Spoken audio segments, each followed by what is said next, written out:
more importantly, the Mini.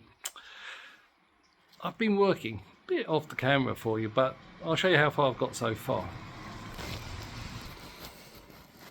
As you can see, well, you can't.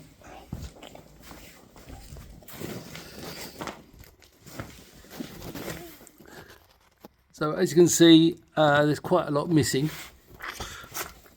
So dropped the fuel tank is being held up by an axle stand, by a jack and a singular bolt, I think, or whoever's holding it at the front. That leaves the subframe. I've started to strip it, as you can already see. Let's show you that. So the subframe is now out, and as you can see, I'm starting to strip it down already. Got this side to do, so I'll probably show you how I'm doing that at the moment. I'm just taking it off in its large component pieces, so breaking it into 3 bits, left, right and the centre. It does need doing. And if you look at the state of the metalwork here, it's all, none of this is very good at all. It's all rusty, and it's rusty on the inside of that assembly as well. The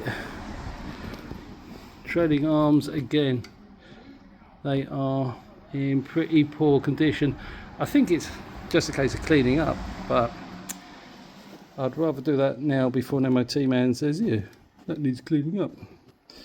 So that's that. The problems I had taking it down, now you might notice that the straps for holding the fuel tank are actually still on the subframe. That's because they are on these little bolts, and I couldn't get them to come undone, mainly because I think being this way up, all the muck has got trapped in there, and it's virtually making it impossible for them to come out. So I might have to cut those out. I haven't got it cherry red because obviously fuel tank was right there, and it's a plastic tank, so it's quite a big one actually, isn't it? It's right across the whole car. I am going to drop that because there is rust up in here. You see, look, it's like that across the face of that whole panel that runs across here. So you've got this panel here that goes all the way across the front of the fuel tank, and that is all pretty rusty as well. So again, another job that needs doing. So let's see if I can get this thing apart. I'll show you how I'm doing it at the moment.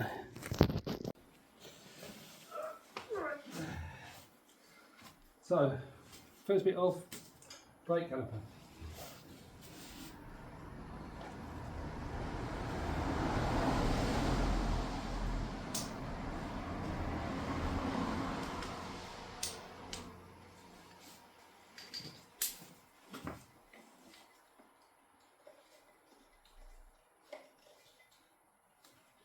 Actually having to sort of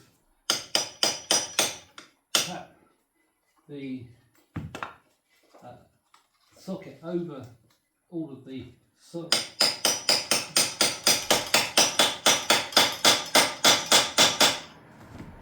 things, because they're so rusty, expand it out a little bit. So if you just try and off it up like you would do normally, it's not.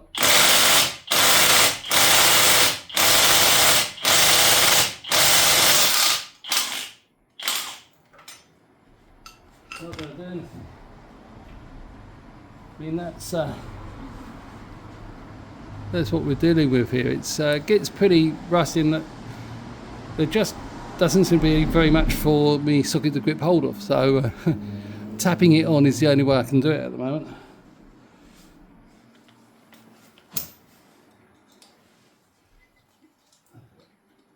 This one's a bit more fiddly because you can't actually see what you're doing. You do have an access hole, which is good. I don't know.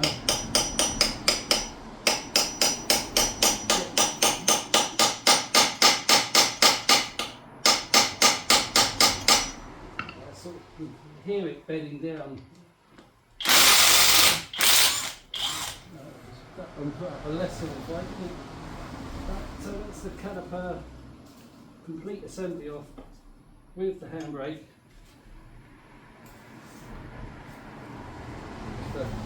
Give it a little twist just to push the pads away from the disc a little bit. That's good.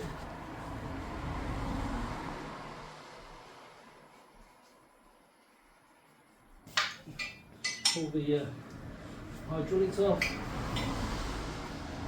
This is all down, so that's the wheel speed sensor, but there's a brake wear indicator sensor here as well on this side. You just put one on one side. I've never understood that. Why would they put a wear indicator just on one side, not on both? Doesn't really make much sense, does it? So that's your wear indicator, which would look into your pads, and as your pads wear out, hits this and gives you a nice light bulb on the dashboard to tell you that it's time. Right, next bit is this little plate here. There's a little plate that the whole thing holds the handbrake cable in place. I was going to try and feed it through it, but then I realised I think it actually comes pre-mounted.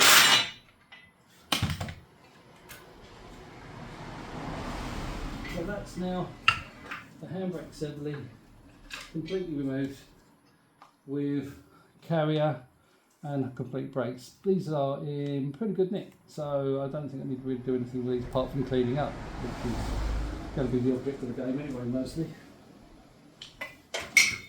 Next bit, I'm going to separate the two arms from the trailing arm and also the drop link at the top. So this bar goes across the other side, and as the car twists, as it goes around the corner, it pushes one side down and one side up, so it sort of counteracts the movement.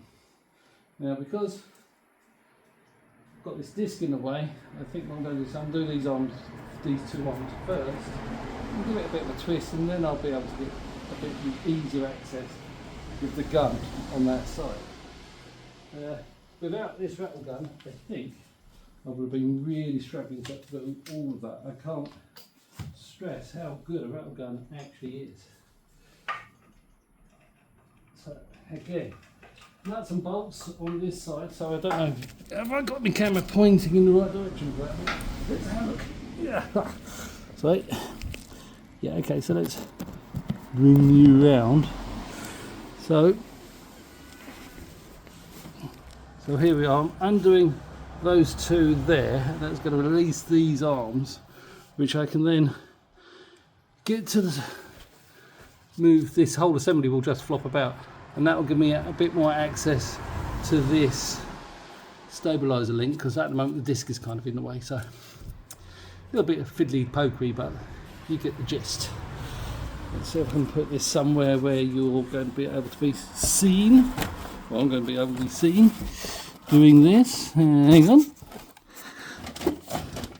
That's a bit better, isn't it? That's all right. So,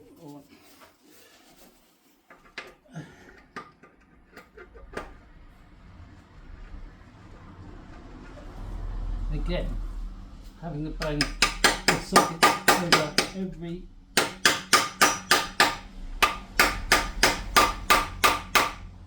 single one I've tried to undo, they are just very much on there.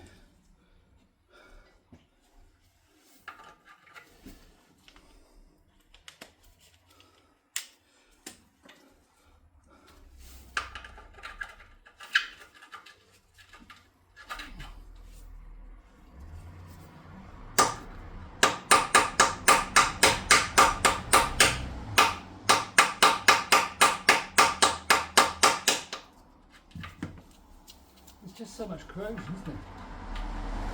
Crazy. I mean, I don't know if I'm ever going to be able to save these nuts and bolts, really. They're just all so corroded up.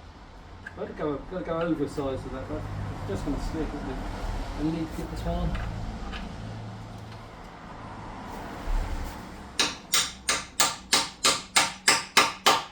There we go. Just the corrosion is crazy.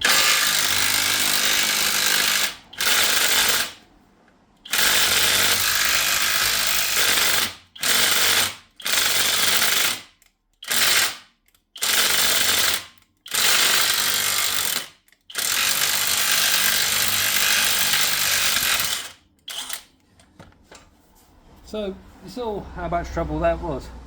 I could feel the thread binding. If you carry on, you'll just strip the damaged thread. So I reversed the gun to push it back on. This way it allows some of the crud to fall out of the thread, and then you can start winding it back off. So actually winding it on sometimes, when you feel it starting to struggle like that, you should stop and think about what is happening to the threads and why isn't it just coming off. Far too many bolts get stripped out by people just not paying attention to what they're doing. And here, look, so it's not coming out nice and straight. Just simple, put the nut back on them, give it a tap. Don't hit the top of the thread. And look at that, comes out straight away. And I can reuse that. That's going to be a reusable bolt.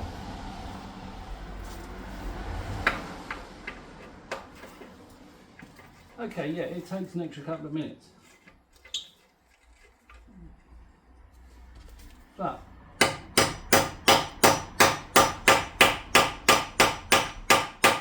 that couple of minutes will save you hours later on, or in 10 minutes time when you strip the thread. And you can't therefore get on quickly. A little bit of nut sense or common sense, I suppose you'd call it, is probably all you really need.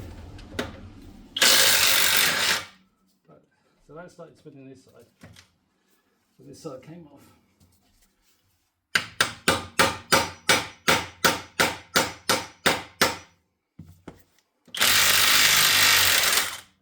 See, and that one came off a lot easier, didn't it?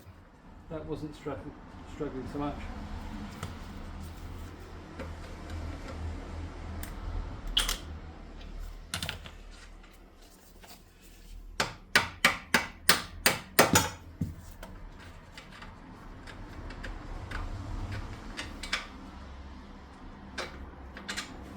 And again, another bolt taken out that can live to fight another day. So, that's off. What's the next bit? Well, I'm going to try and get off this anti-roll bar. So, first thing I'm going to do is try and separate it a little bit. Just give myself a bit more room.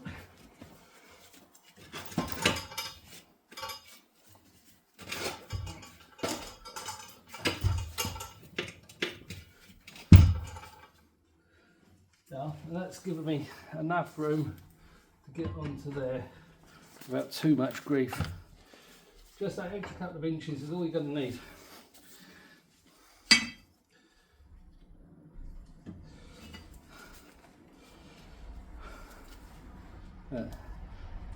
Left me that in there from the last one, look.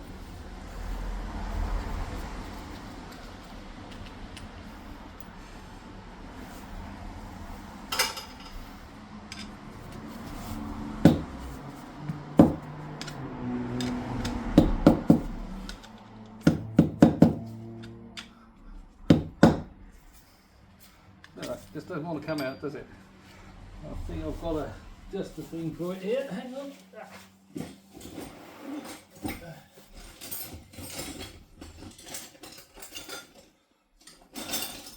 I did have just the thing for it.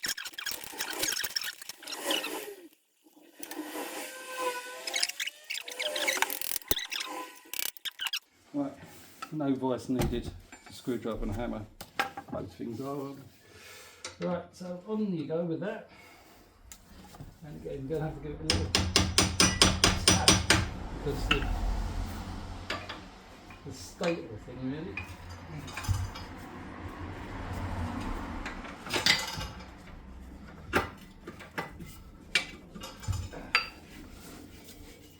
Let's just see if we can get these separate there. Just need me a leg. Give it a little shove. Come on.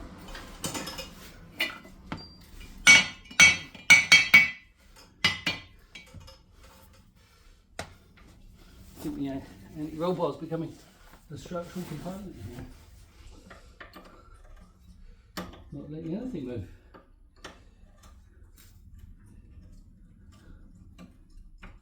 Come on.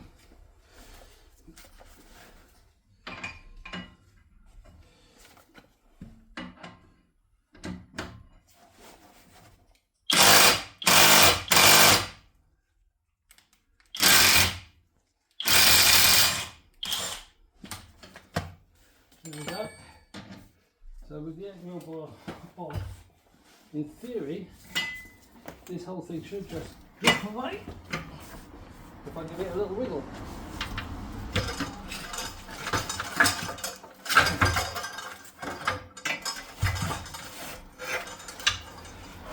So, there we go.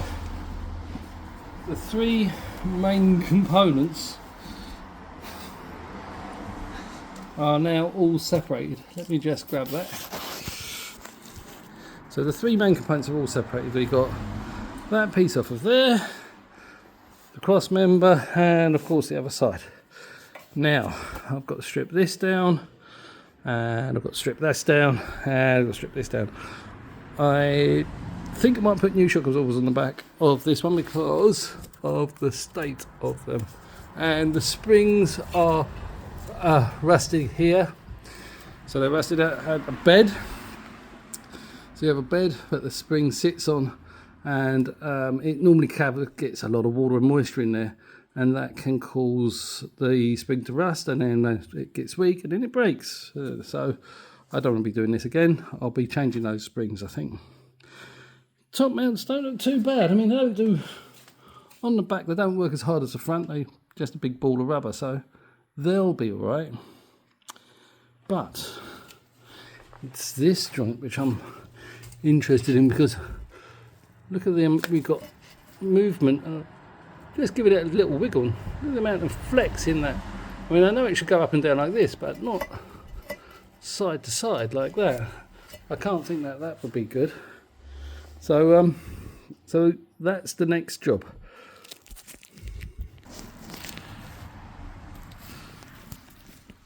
Okay, so as I was saying, I'm fairly careful with nuts and bolts, etc. Of course, I end up breaking one, but well, I didn't break it. In the end, I had to cut it off. What's happened here is the threads have just become jammed, and it's only for that bracket that was holding up the fuel tank. So they have captive bolts in these brackets, which obviously don't like to come out of subframe. So got all of them out apart from this one, and you can see it's in a riv nut of some kind. Don't really want to have to riv nut the whole thing, so what I'm going to do is I'm going to take a nut, put it over it, and then weld that on and use that nut then to undo it, if that makes sense. I'll show you what I mean.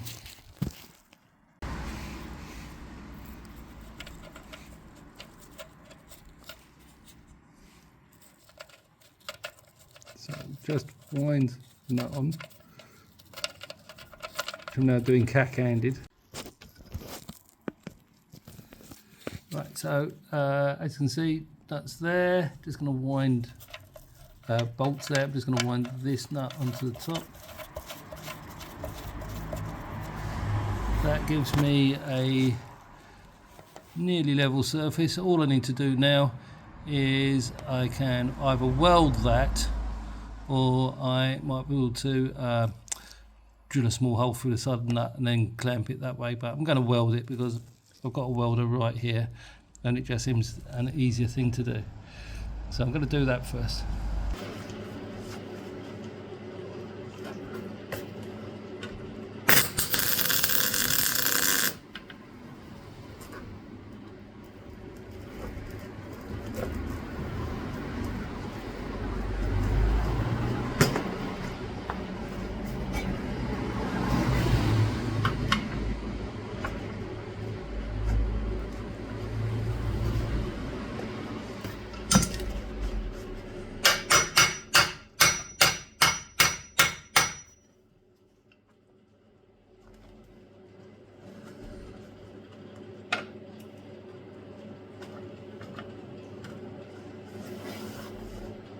Now, do I use the rattle gun or do I go careful? I'm going to throw caution to the wind. I'm going to use the gun.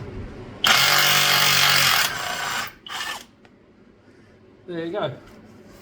One bolt removed. Through the power, I've just welded a bit of tip on the top and getting them out. There's always a way, isn't there? Right. Let's tidy this lot up. It took me 10 minutes to set this up, and now it's going to take me 10 minutes to set it back, just for the sake of a quick splat, but anywho. Okay, so this is how far I've got so far. Everything's now disassembled pretty much to its component forms. Obviously, brake calipers, that's the main cross member there, anti-roll bar, straps for the fuel tank, the trailing arms themselves, brakes and hubs, and also the springs and shock absorbers. They are being replaced. That's not going to be, they're rusted out in on the bottoms, pretty heavily done. I don't think it's worth putting them back on. It's just going to give me problems later on. Let's see what else we've got here. Got a reasonably nice pile of nuts and bolts. Everything came off with mostly came off okay. Couple did put up a fight, but you have to go careful and you don't shear bolts, and that's how it takes you a bit longer, but you get there in the end. So as you can see, everything's disassembled. Work areas now clear, and quick. Now these are the boys that we want to change. And the bushing in here is actually crumbling apart, and you can pretty much wiggle that inside it. So these are done. So if I can get them as a whole unit, great. I wouldn't mind buying them as a whole unit. If not, I'm going to have to get this bush pushed out. I don't have a press. I can cut this one out, but it's getting new ones in. So, and it's finding someone that supplies them. So there is a little bit of work to do on those, and obviously they'll need cleaning up as well.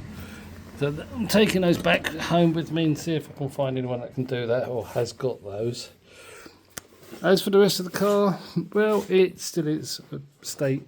We've only just got everything disassembled. Let's have a quick look under here. Not that you can see anything. Hang on, let me get some light. Okay, so here we go. So underneath, you can see most of it's not bad, but as you come sort of more forward of the tank, you can see more problems coming up here. Look. So this is pretty done here. So I've still got to remove this tank before I can say I've got anywhere properly. I'm not entirely sure what's holding it up. I know I've got to have a bunch of pipe work or something underneath it, and an electrical sender, so I've got to try and find that next. I think that's inside the car. You can see some pipes on the other side coming out, so I need to sort that first, and then I can probably drop this tank in one go.